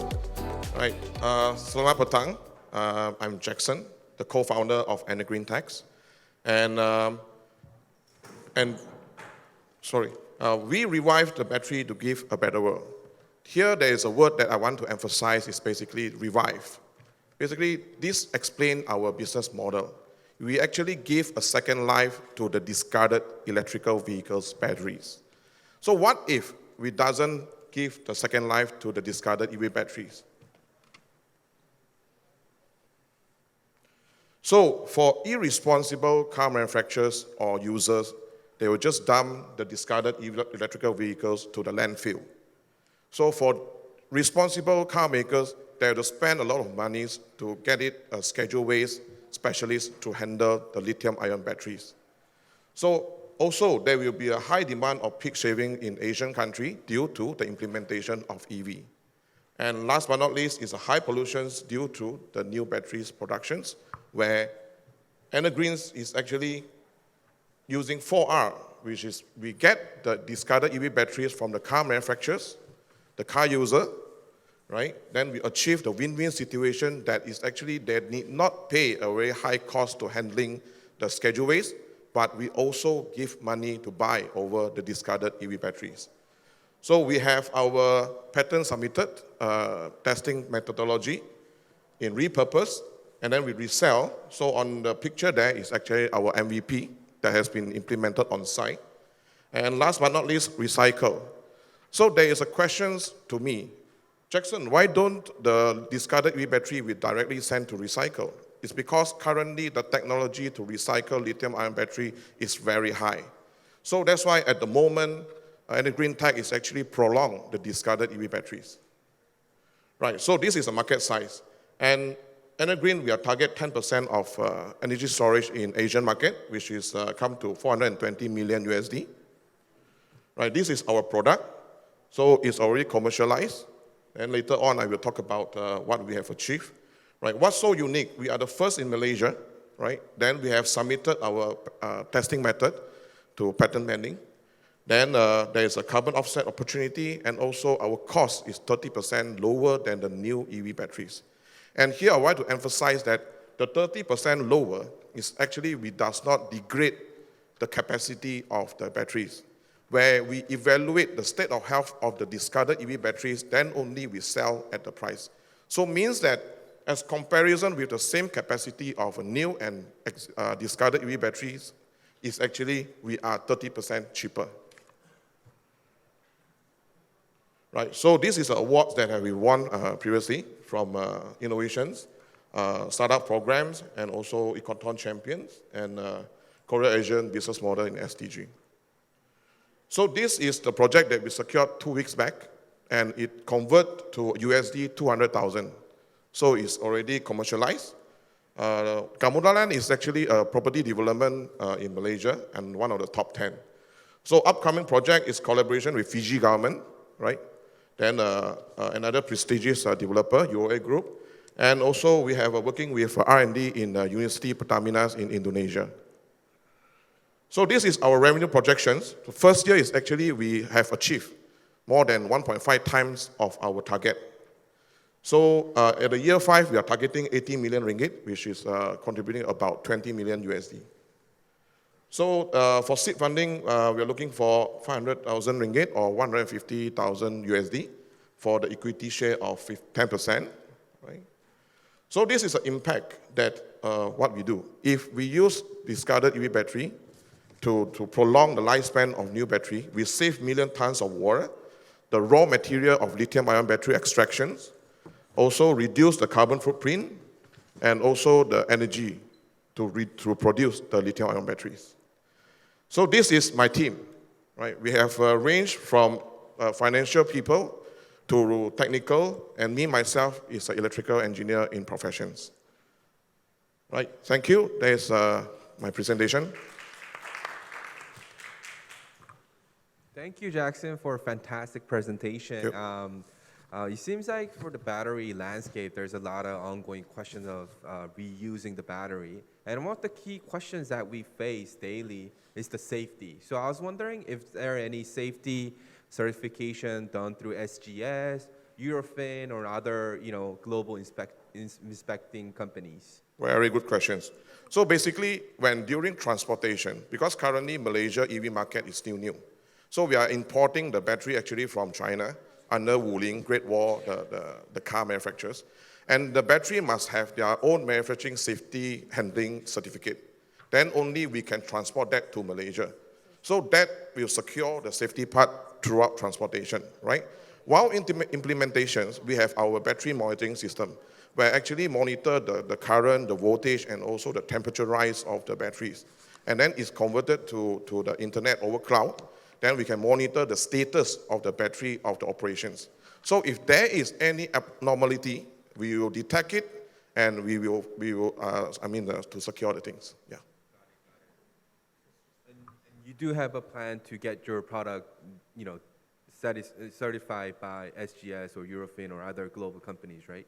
Yes, correct. To go to market. Yeah. Basically, on top of that, we also had a collaboration with our national testing laboratory called CRIM.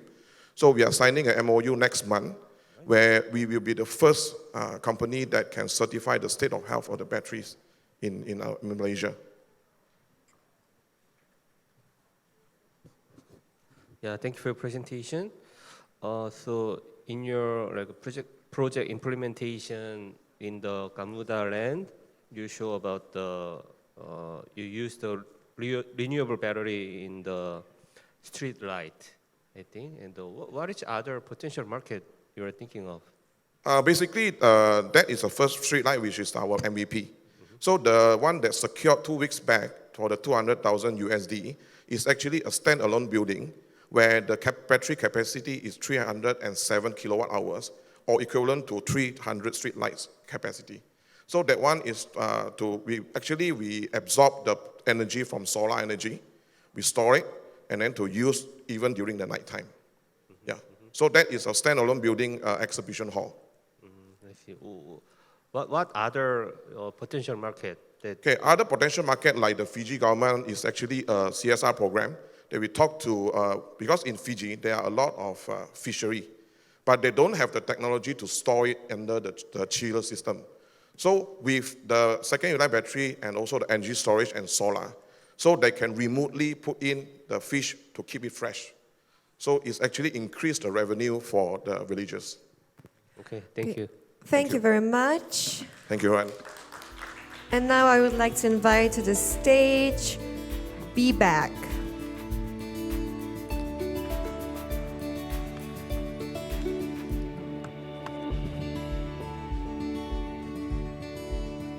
Right, so hey everyone, my name is Joshua, and I'm the co-founder and CEO of Wiibike. And I'm here today to present to you the technology that will change the way people shop forever. So about a year ago, my twin brother and I decided to start Wiibike because we saw a huge problem coming its way: plastic pollution.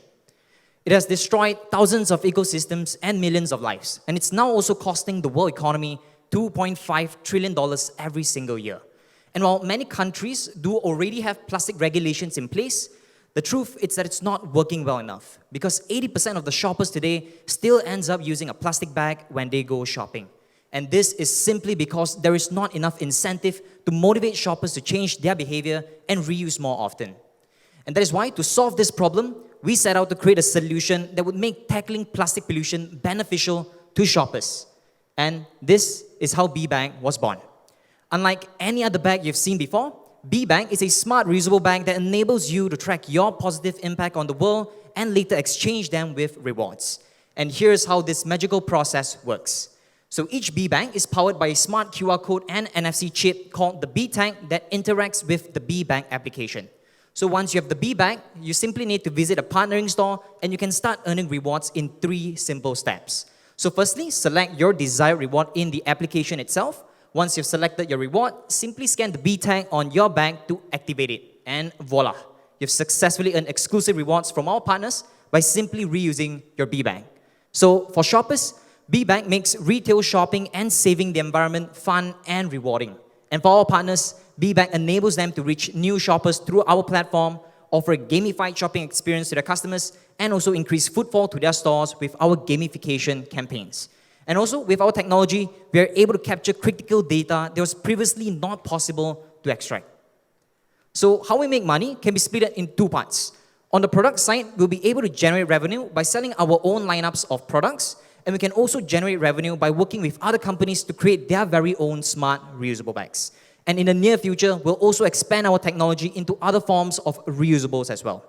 And selling products is just a very small part of Wiibike, as the larger opportunity lies within our ability to truly revolutionize retail shopping, where shoppers can enjoy a more interactive shopping experience and where businesses can capture critical data and connect with their customers like never before. And with this, we are also able to generate revenue by offering services such as advertising, data provision, and also interactive gamification campaigns. So the opportunity in Malaysia alone is expected to be $28 million. And when you look at the global scale, the 2022 global reusable bag market size is estimated to be at $10.8 billion. And the global smart retail market is expected to reach $58 billion by 2025. And Wiibike will be able to tag along in these 2 huge growing markets. So currently, we have successfully completed our 4 months piloting program. And after listening to what our users want, we're now building Wiibike 2.0, which has a brand new application and also the 2nd generation Wiibikes. And also, before we even launch, we have also successfully secured our first 2 corporate orders of around 2,000 bags.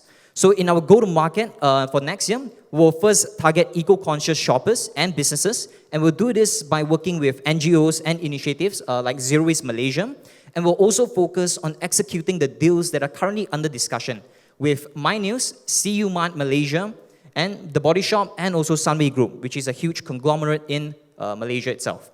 And for the growth stage, once we have enough resources, we will also focus to onboard more partners in Malaysia. So this includes also large retail chains and also wholesale chains, and also onboard more co-branding partners like Nestle and Starbucks, so to create Starbucks' very own smart reusable bags. And also we'll start to work with local councils to help them gamify their no plastic campaigns, because currently it's just a very boring regulation. So with us, we're able to gamify it and also collect useful data out of it. And also we'll expand to other countries as well, such as Singapore and potentially Korea as well. And here's our look at our financial forecast. So by year 3, we're expecting to generate a revenue of around $1 million USD. And also our environmental impact, by year 3, we're expecting to accumulate a total of 10 million reusers, and this will allow us to save 16 million kg of CO2 equivalent from the environment and 80,000 kg of pollution from the environment. And as of competition, we're the only one in Asia so far, and the competitors are all at the EU and also US. And this is the team. And yes, thank you so much for listening. And let's save our home one bag at a time. Thank you.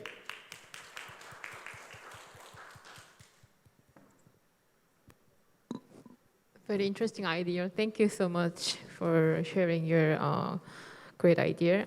Just curious about, it sounds like maybe for competitors can enter this market quite easily, just making a bag. So how can we make a barrier for them to, and when they enter the market? And at the beginning, I believe we sell the bags. But for sustainable growth, what would be our main revenue stream in the long run? Yep, that's a great question. So for this one, to target initially, we'll first of all file a patent.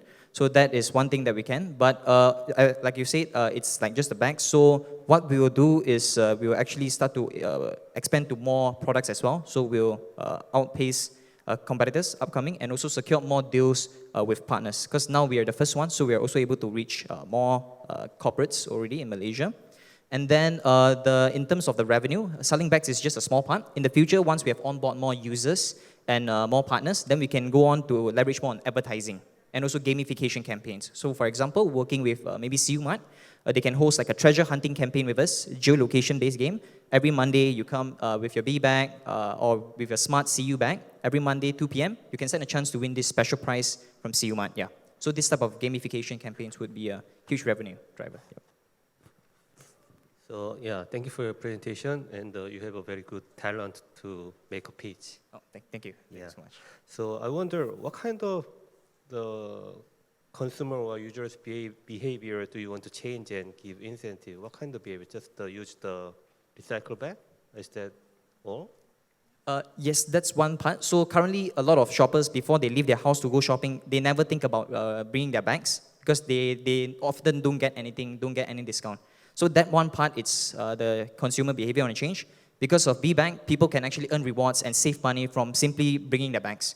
So you want to change that before they leave their house to the shopping mall or grocery mart. I want to bring my smart bag because I can earn this special rewards or discount from these partners.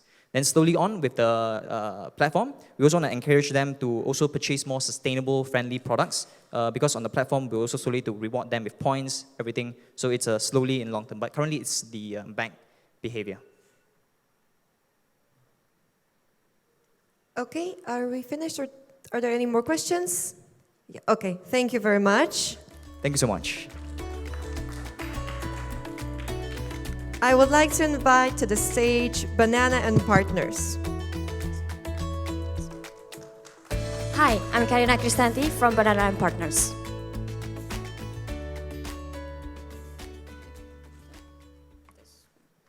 So, energy and environment crisis are the two major threats for humans' activity. The energy consumption, transportation, and extraction can inevitably give impact harmful for the environment. The world leaders have targeted to have a zero emission in 2060, and also Indonesia has the same solution. So we target by 2030 to shift from coal into an energy mix by 25%. Indonesia has a huge waste problem. We have 30 million tons of waste being dumped on the landfill each year. And by having those two problems in waste and energy, the solution will be, can waste change into energy? This is the current situation for waste processing in Indonesia. So we collect the waste from people, from houses, and then temporarily collect the garbage and pile it up into a landfill, and the process will go on and on until it will be really harmful for the environment and have accumulation of methane and etc. So to answer the question whether the waste can be transformed into the energy, Banana and Partners try to build what we call Pandora, Pusat Industri Daur Ulang Rumahan. So here is the facility where we transform the waste into energy and waste to material in circular economic way for a sustainable prosperity. So we have two distinctive machines we call FAME, fatty acid methyl ester machine, and carbonizer. For a FAME machine, we use it to transform the used cooking oil into biodiesel. And for the carbonizer, we use it to transform the organic waste into biocarcoal. Biocarcoal is really a multifunction that it can be used for the renewable energy as the product for the burning, and then for the soil fertilizer and so on. So within a year, Pandora can potentially reduce a large amount of carbon avoided and can produce a large amount of energy. So these are our business model from upstream to downstream. So in upstream, we collect our waste from our clients, and then we got the tipping fee from them. And as return, we will give them the sustainability report, how much carbon they already reduced, how much renewable energy they provided, and that will be potential for their ESG sustainable report. And at the same time, we can gather the waste that can be transformed in our facility, and then we will sell the products to the off-takers. These are the market size in Indonesia. So with a huge market size in Indonesia, we are trying to obtain 10% of the SOM. By 2026, we plan to build Pandoras in 10 urban cities in Indonesia. And we are aware in today's market competition, and because we have the technology that can run fast and environmentally friendly, we put Banana and Partners as the big player in the market. Okay, we were established in 2021 and already partnering with several partners. One of our clients is the biggest oil and gas company in Indonesia, Pertamina, and also we attend several incubators partners to enhance our business program, and also we obtain several awards, national and international level. So not only in terms of financial, we also get a social return of investment, meaning each dollar that we have can get impact 16.4 points in terms of social, economy, and environment. So we are in fundraising phase where we need $500,000 to build more and more Pandora in urban cities in Indonesia. These are our team. Our CEO and our CTO have a background in technology, in engineering, and our CBO have an MBA background. And we also have advisors that have more than 10 years experience in finance, and me, myself, as a business development. Thank you. And if you choose Banana and Partners as your partners, you can contribute for sustainable prosperity that helps people do more for the planet. Thank you.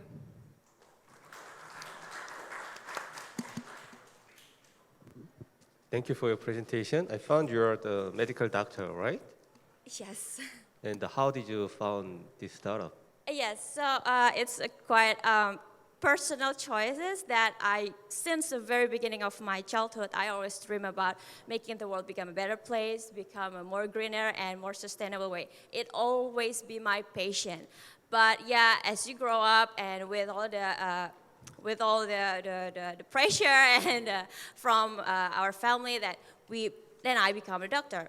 But then, as I grow up and I still feel I should be able to run out of my passion. That's why, and I'm so lucky to meet my friends that I be able to build this startup that finally I can build my childhood dream to create a startup that can be really passionate about the environment and also energy. That's my personal point of view. Thanks for the presentation. And I know that Indonesia is faced with a huge challenge with the food waste, as also to find sustainable energy sources. When I've been to Tangerang near Jakarta, and I saw Rico Group also recycling or creating energy using plastic and cooking oil. So I'm just wondering, your technology, what sets apart your technology? What is so unique about your technology? That's my question to you. Okay, so if you think about each technology, probably there are a lot of people who do the same. But here in Banana, we build the ecosystem where we can have from upstream to downstream the waste management collection for the more structural ecosystem that you can collect the waste and then you process in one facility and then you go to the other off-taker. So yeah, what we try to obtain here is not only a one separated solution, but one-stop solution for the waste management. Thank you. Okay, if we don't have any more questions, thank you very much. I have Oh, question. yeah, okay.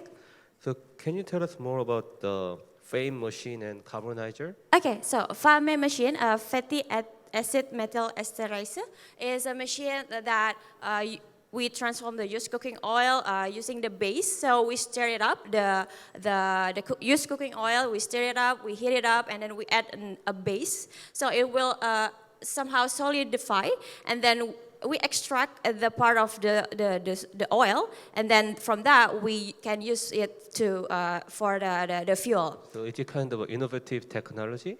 Pardon? Innovative technology? Yes.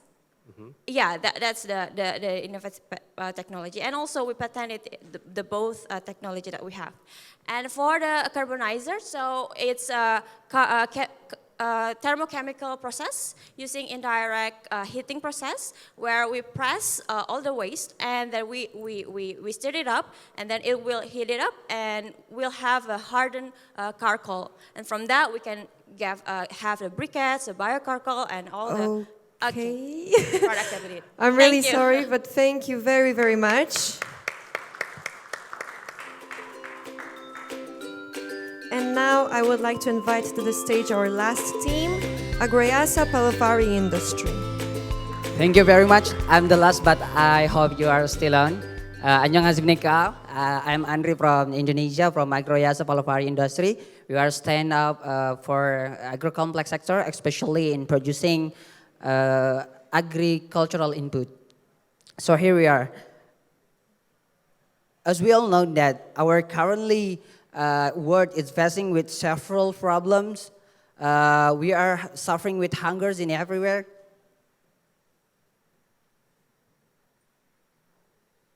Yeah. Okay, sorry. We are currently facing a terrible problem. Global hunger is happening everywhere in this kind of world because COVID-19 happening almost 3 years. Also, the geopolitical conflict with several countries also exacerbated this problem. And what we have to do with it. Okay, let's move to talk in the small scale. Where do the food come from? The food come from agricultural process within processing by our farmer. But in Indonesia especially, what they are opinion or what they are complain about being a farmer, it's a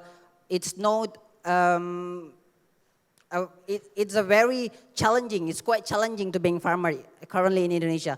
Almost they are suffering with acid land, scarcity of subsidized chemical fertilizer, where they are very depending on it. Also damage to soil structures and nutrient. And last but not least is less yield and fluctuating the price. So it's also causing the numbers of farmers in Indonesia are dominated by the elderly. If this problem continuing to happen, what will be coming to our food supply chains? It's also happening a very it's most of our land, especially in Indonesia, is categorized as non-productive land. Agriculture success influenced by 20 to 40% of input factors, but they are suffering with the land categorized as non-productive land. So here we are. Our business consists of 3 pillars. The first is sustainable product. We produce various agricultural input such as fertilizer, pesticide, insecticide made from agricultural waste. For example, we made pesticide and insecticide made from onion skin. We made our nanogranular fertilizer from compost and rice husk waste. Almost of our product is made from the agricultural waste. So we made the business circular. We turned the agricultural waste into more valuable agricultural input. The second one is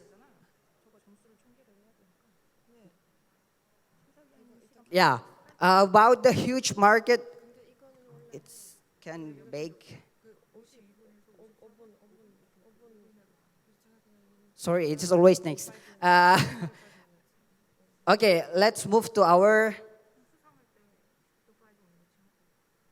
yeah, project portfolio has been done. But, currently, we are to planting corn in non-productive land in the Pesantren Alam Indonesia. It's Islamic boarding school. They have a lot of non-productive land. We are trial to download our product in there, and they are using by planting about 2 hectares corn on that, and it's possible.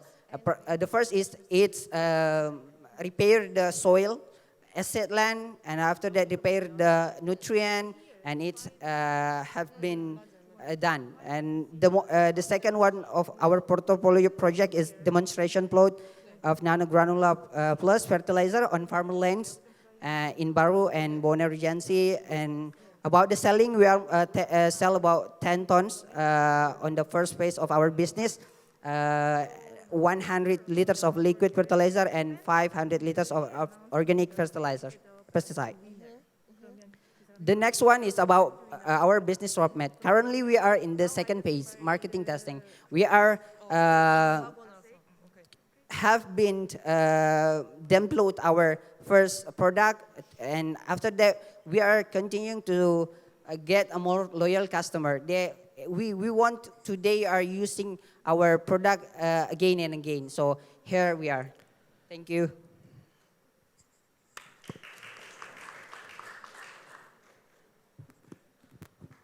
Thank you for the presentation. What is your strategy for sales channel development? Yeah, we are direct marketing. So because farmer lack of technology, they are lack of social media and etc. So we are engage with them by direct marketing. We are coming to them, doing some activities there, download or assistance in their production, and also access to the market. So we are going to them and reach them by in person. Thank you for the presentation. I myself have an upcycling business. So, at my company, we upcycle beer byproducts, and some of the things that we made it as a barrier was when we get, for example, onion skin, compost, and rice husk waste. Do you have an exclusive agreement with these suppliers, or do you have an ongoing agreement with these players? Because it seems like when you make a product out of food waste or byproducts, you need to have a very strong contractor agreement so that your dependency is hedged against potential competitors coming into the market. Yeah, thank you. Yeah, sure. The sustainability of our product very depending to the raw material. In Indonesia, fortunately, the all material is provided. They are in the local market and etc. So we just have to come to the local market and asking for the seller there, and after that we got our raw material, and we are consist of 2 producer of the rice industry. We got the rice husk, and after that, because it's no value for them, we take it. One of the advice for you is to look into microorganisms and viruses, especially in the realm of rice husk waste. It is very prone to microorganisms and viruses. So in your process, when you make product, you OEM it, right? Or do you make your product yourself? We made with ourselves. Okay. Do you have any measures to control microorganisms and viruses? Okay. We are not going so far with your questions about the microorganism. We only currently processing them, but about the microorganism controlling, it's not yet. Thank you.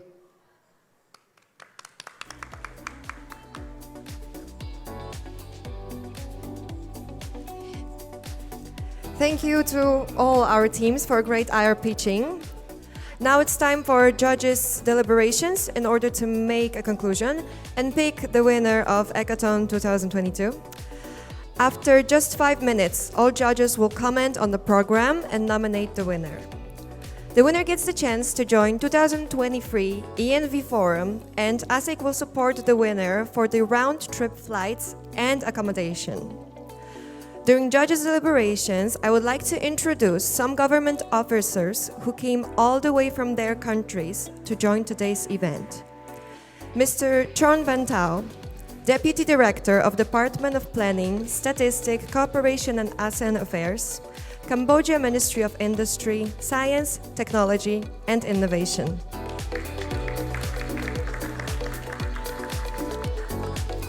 Mr. Jonas Dianermanu, Policy Analyst, Assistant Deputy of IT and Business Incubation Development, Indonesia Ministry of Cooperatives and SMEs.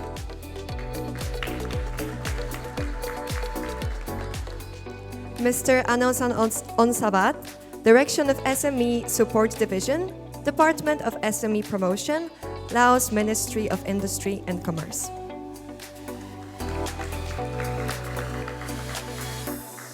Thank you for joining us today. And now, let's hear the final decision from our judges. I would like to invite you to the stage. One representative, if you if you already made your decision.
Hello, hi, my name is Laksmy. I'm actually, I was a mentoring Ecoton for the past 2 years.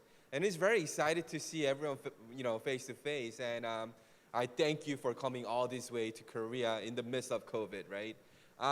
For what I have understood is the passion to change something, to have a positive impact on Earth, and to create something that measures the changes that are going to be impacting our generations to come, right? I believe that success of startups is not measured by how much money we make. I strongly believe that the success of startup is how much change that we make, right? For example, if I were to have a startup and if I were to not have the startup, what will be the positive change that we made? For example, in Korea, there's a startup called Coupang, and it's a delivery system where we have an order on the same day, and then we'll get the product on the next day. And without Coupang, we can't even think about how to order nowadays. That's how much the society, how much the world has changed through a single startup. And every single startup that came to this stage, I believe has a potential to change the world, just like Coupang in Korea. I myself, as a judge, throughout hearing all the countries pitching, one thing that is very common was passion to save the world, passion to create a sustainable stage, a sustainable environment that are going to be impacting us. So as a result, we're going to get the result pretty soon. But regardless of who wins the pitching, I believe that everyone is a winner here to get an opportunity to come out here, present your beautiful ideas, and to have us understand more about what your country is going through as a major problem. What will be the major solutions in terms of tackling certain problems? So every startups, I give kudos to you guys.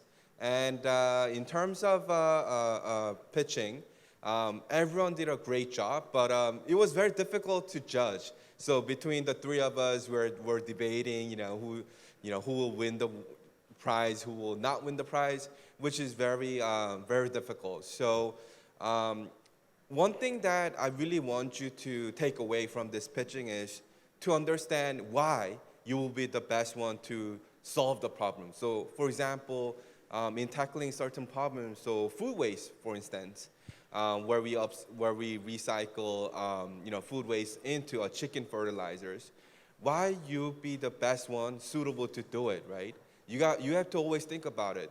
Not because you're the first one to think about an idea, but you need to have a capability that is sustainable enough to say that, hey, I can be the one who can do that business the best.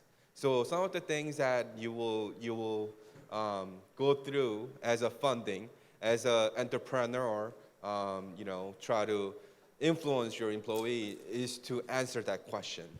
And now I think the result is ready.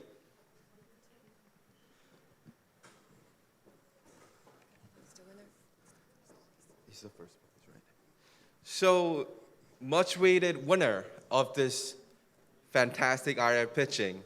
Their first prize winner goes to the battery saving the world, right? So, Energreen, please come out to the work. Yes, and I would like to invite Mr. Chris Lee and Mr. Michael Zingner to hand the award to the winner.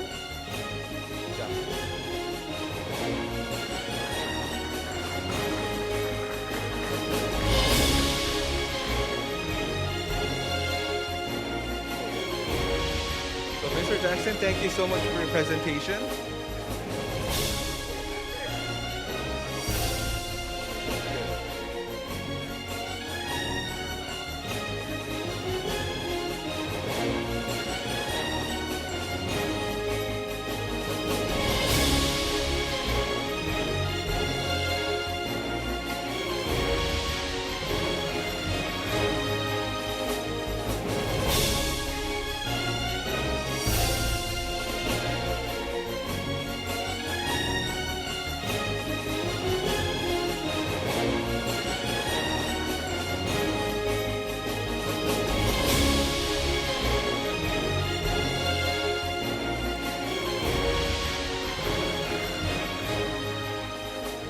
And now for a quick announcement, we're going to take a group photo.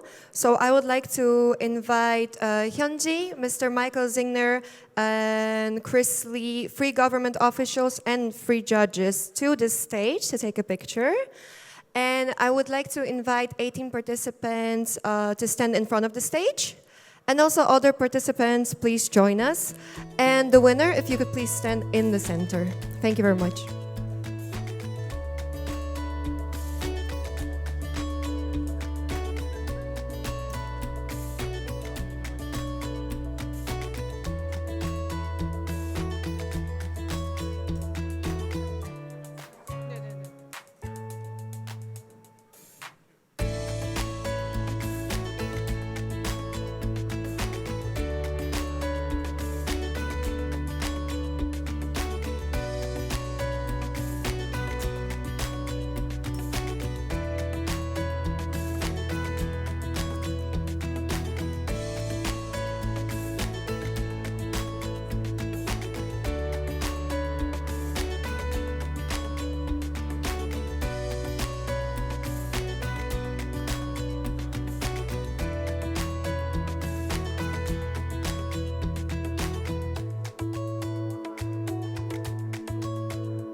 Yeah, if I could ask the people on the stage to sit in the chairs, please.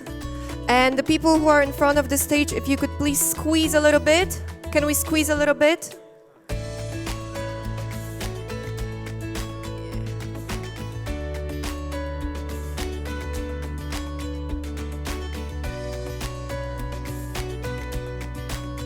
Yeah, could we squeeze a little bit?